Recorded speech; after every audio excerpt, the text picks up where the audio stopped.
What's up, TikTok? I meant to drop this news earlier, but I've been out on the bike, so some of you guys have probably already seen this.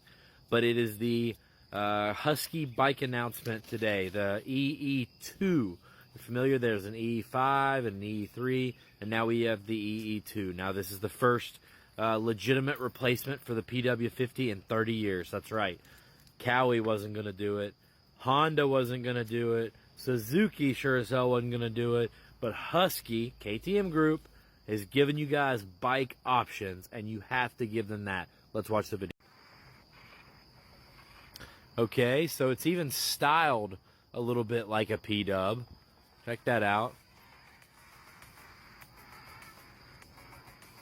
Has at least disc brakes on the rear, I can see. Disc brakes front and rear.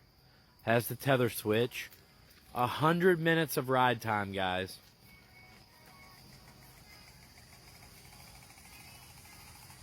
Looks good.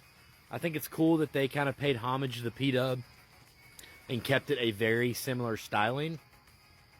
I'm kind of wondering about the side number plates, though. Don't really see a place for numbers, which is kind of weird.